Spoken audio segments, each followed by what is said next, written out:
Lumipas ng maraming panahon, hindi mo pinabayaan ang iyong kawan. Naglagay ka ng lingkod na mag-aakay upang ang katotohanan ay manatiling buhay. Sa bawat pagbubukas ng banal na kasulatan, mas luminaw ang landas na aming nilalakaran. Ikaw ang Diyos na aming pinaglilingkuran, at ang iyong salita ang aming sandigan. Patuloy mong pinatatag ang iyong bayan sa pag-ibig, katotohanan at pananampalataya.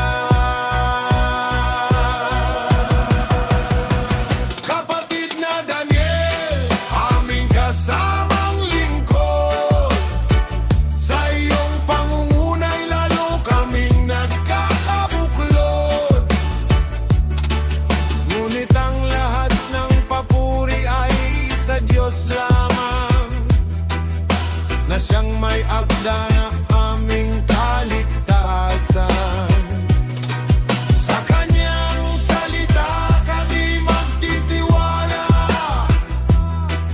hanggang sa wakas ng aming paglalakbay.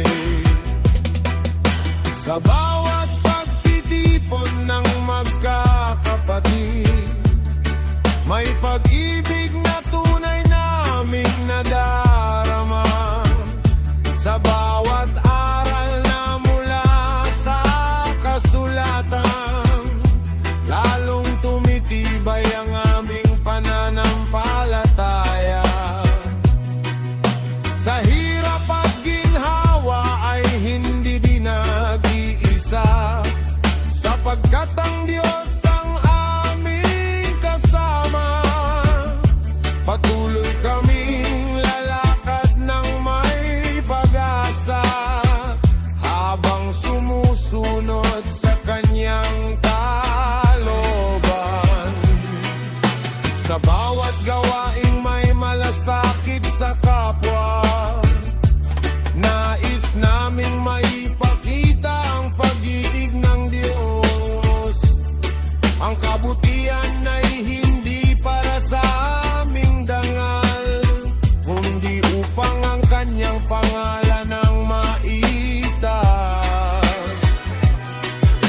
Turuan mo kaming manatiling mapagpakumbaba at maging tapat sa aming paglilingkod. Sa bawat araw ng aming pamumuhay, ikaw lamang ang aming luluwalhatiin.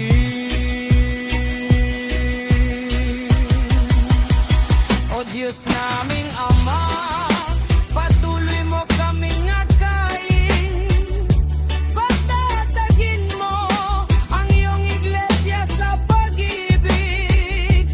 Bigyan mo ng karunungan ng mga lingkod mo, at pagkakaisa ang buong kapatiran. Dalangin namin ang iyong pagpapala sa lahat ng naglilingkod ng buong puso. Naway manatili kaming matatag sa pananampalataya, at huwag lumihis sa iyong katotohanan. Sa bawat